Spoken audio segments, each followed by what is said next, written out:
Bom dia, queria agradecer a presença de todos. A gente está no penúltimo dia de esse longo seminário sobre 125 anos do arquivo. Hoje de manhã a gente tem uma mesa sobre história oral e arquivos privados e à tarde a gente tem uma sessão sobre segurança em acervos. É uma sessão de trabalho que eu convido também vocês a participarem. Vão estar conosco o IBRAM, com a Vera Mangas, a Câmara Técnica de Segurança em Acervos do CONAC com o Antônio Gonçalves e o delegado da Polícia Federal da DELEMAF, que cuida sobre patrimônio histórico e meio ambiente, que é uma mesma delegacia aqui do Rio, para a gente deliberar um pouco sobre essas questões que no momento de crise afetam muito os sistemas de segurança e a manutenção desses sistemas. Então será um prazer a gente poder contar com vocês. Eu vou chamar a professora Joelle Puxô, que coordena a mesa, e ela faz as apresentações. Obrigada. Essa mesa, como as outras, estão sendo gravadas e depois vão estar no canal do YouTube. A única mesa que não estará no canal do YouTube é a próxima mesa de segurança, que vai ser só um registro interno para o arquivo. Vai lá, Joelle.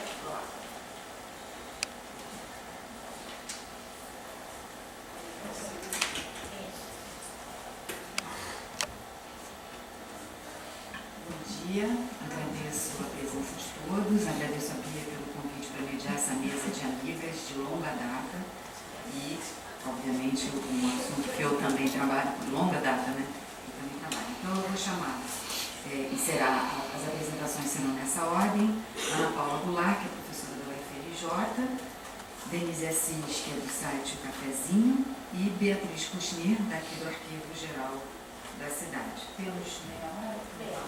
Meia hora? Tudo isso? Caramba, beleza. Não, é pouco?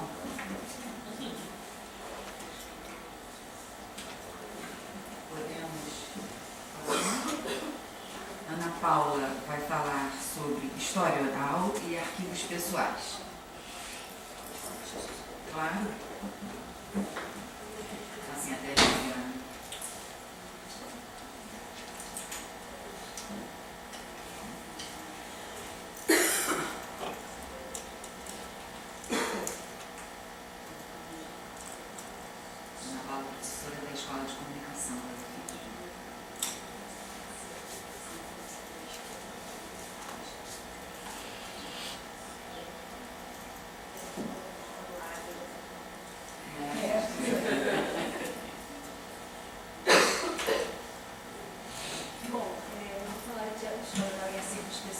Acho que me confundi um pouco na hora do convite, eu achei de arquivos privados, mas achei que era arquivos pessoais. Mas no meu caso, na realidade, não faz muita diferença, porque o acervo pessoal sobre o qual eu vou falar é, em um certo sentido, um arquivo ainda um arquivo privado.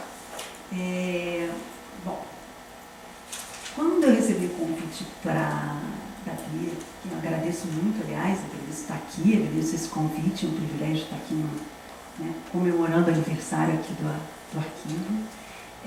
Mas quando eu recebi esse convite para falar sobre história oral e acervos pessoais, eu fiquei pensando, não, vou falar sobre história oral, sobre acervos pessoais, né? Eu tenho uma experiência de trabalhar com ambas as coisas. Eu falei, bom, mas como que eu vou articular essas duas dimensões? E aí eu vou correlacionar isso por essa ideia de que, na realidade, a gente está falando de memórias de experiências pessoais que significam, tanto no caso da história oral como dos acervos pessoais, de certa forma, modalidades de escrita de si, né, de narrativas de si, num determinado sentido. Então, pensando dessa forma, pensando como narrativas de si, que eu vou falar um pouco tanto de história oral como de acervos pessoais. Na medida e, portanto, que ambos, né, essas formas de narrativa de si, elas têm como âncora, né, o individual, mas vão para além do individual e ganham uma dimensão também de relações de grupo e de memória coletiva, e vão para além, como está ali, do factual, e também esperam valores e representações, e é isso que faz com que tanto as narrativas, né, vindas da história oral, quanto as narrativas construídas em acervos pessoais ganham um valor histórico e patrimonial, né? Então é um pouco por aí que vai a minha leitura. Eu vou falar de um lugar especificamente.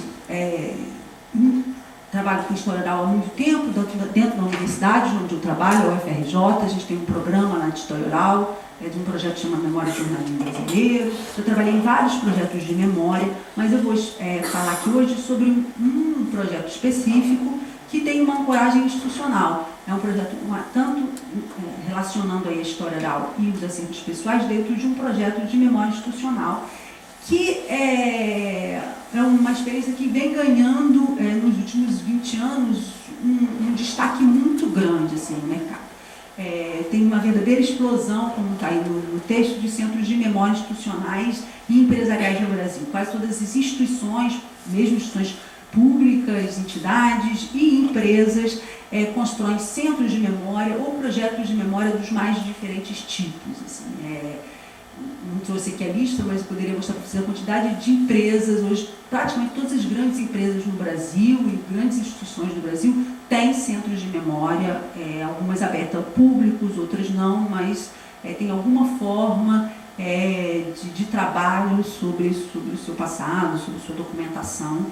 E o que é mais interessante aqui é que quase todas elas, boa parte delas, trabalham com história oral. Implantam programas de história oral em meio às suas atividades de memória institucional. Em geral, a história oral é a principal ação desses projetos.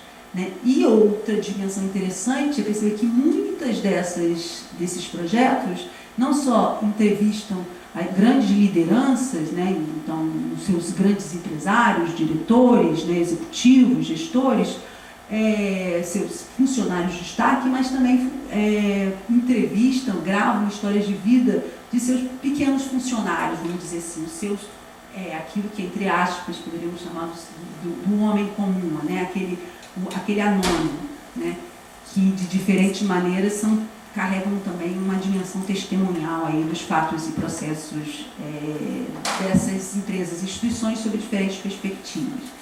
Claro que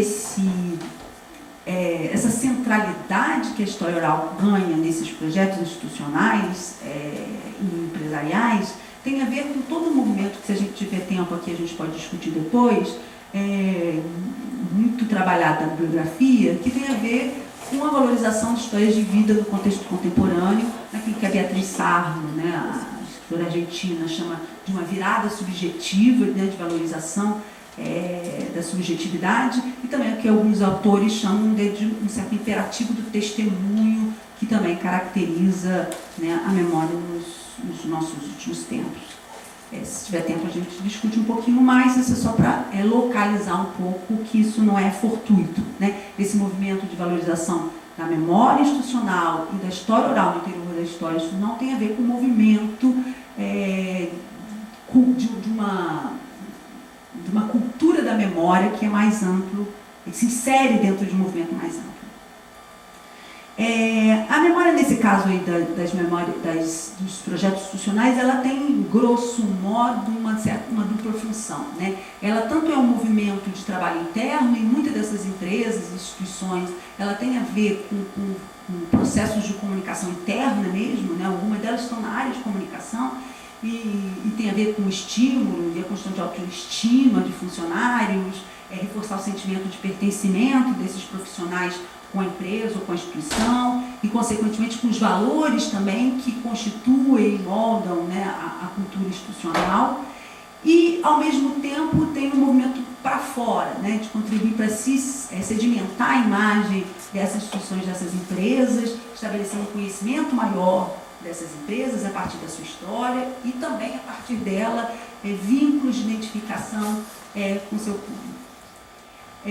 Aliás, como a memória como construimento de identidade empresarial também, como qualquer identidade, também um movimento para fora e para dentro, ele amálgama para dentro e ele constrói também para fora, para dar de um reforço dessa identidade.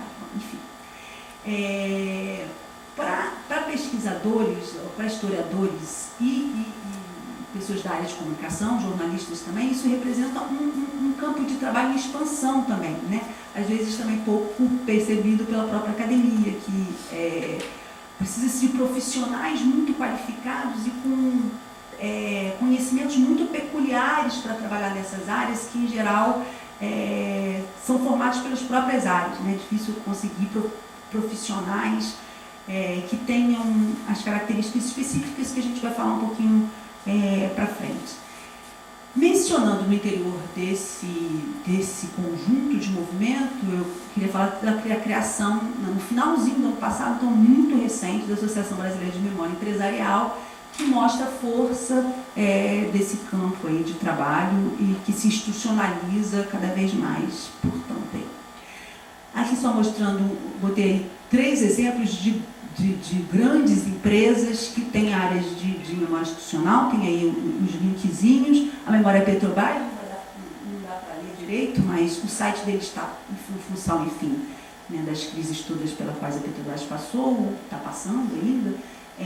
O site deles saiu do ar, mas é um site, eles estão em construção, mas é um site muito interessante, com muitos dos depoimentos criados através da história oral estão disponíveis, enfim. E aí, esse trechinho, eles se apresentam um pouquinho, inclusive dando a centralidade, não sei se vocês conseguem ver, justamente a metodologia de história oral ali.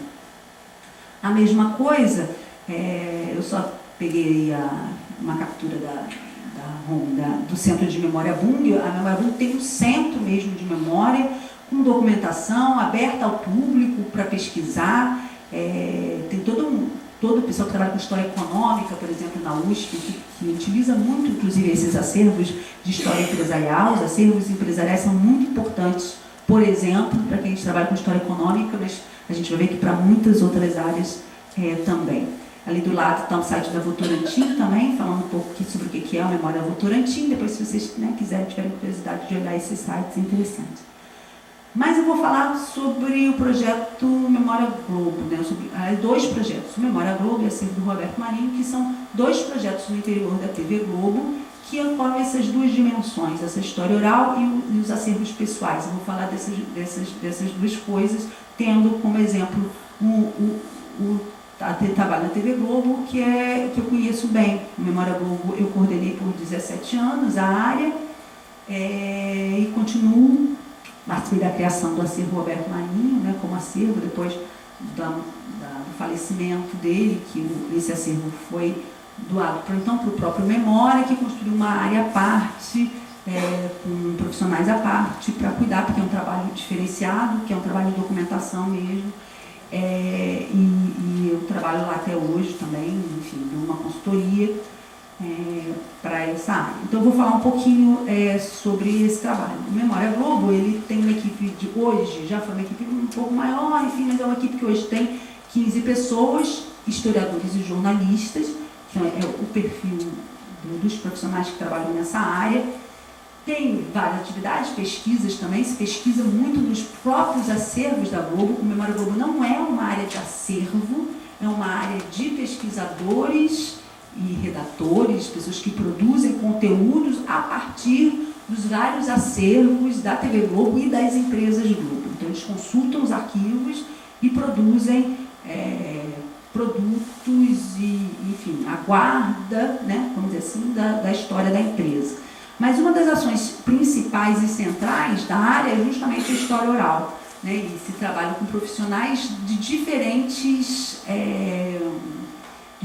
funções, de diferentes níveis hierárquicos dentro da empresa. Então, tem entrevistas com jornalistas, atores, autores, diretores, operadores de câmera, cinegrafistas, produtores, editores, iluminadores, figurinistas, enfim, de diferentes setores técnicos, enfim, de diferentes áreas, né, compondo um leque bem grande aí. A metodologia com que se trabalha é a metodologia de história de vida, mas com ênfase na trajetória profissional. Por que eu estou falando isso?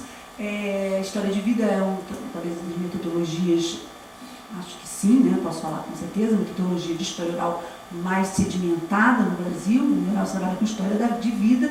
Quando o Memória foi criado, Ele teve uma consultoria que também é uma trajetória comum a quase todos esses centros. Não precisa de... Sobre esses centros de memória, quase todos eles trabalham muito com engraçado, tem uma trajetória muito similar. Quase todos eles começam contratando o Museu da Pessoa para ajudar a implementar esse projeto de história oral. E, em geral, é preciso depois, quase sempre foi essa a trajetória da TV Globo, Memória Globo, o Museu da Pessoa trabalhou o primeiro ano e depois, em seguida, foi treinado a própria equipe e a própria equipe foi fazendo as entrevistas.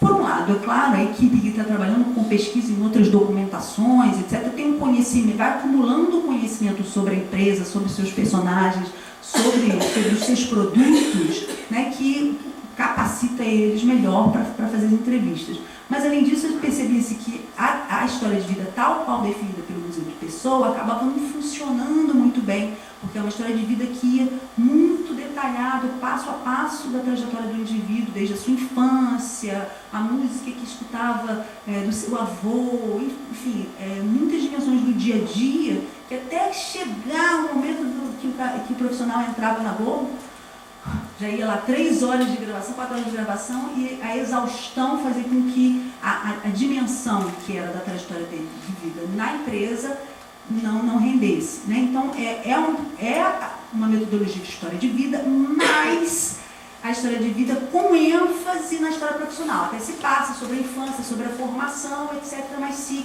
entra logo um pouco essa ênfase na profissão, que muitas vezes ela é muito definidora da vida da maior parte dessas pessoas também. Né? Bom, no âmbito do projeto, já se, nem é um projeto mais, nem uma área constituída na Globo, já se realizou mais de 1000 entrevistas, né, desses 19 anos de existência da área. A área foi criada em 1999, né, então ela tem, portanto, 19 anos. Foi realizado mais de 1000 entrevistas, a gente tem cerca de 3 horas de gravação em áudio e vídeo, sendo que a maior parte em vídeo. As gravações são mesmas feitas em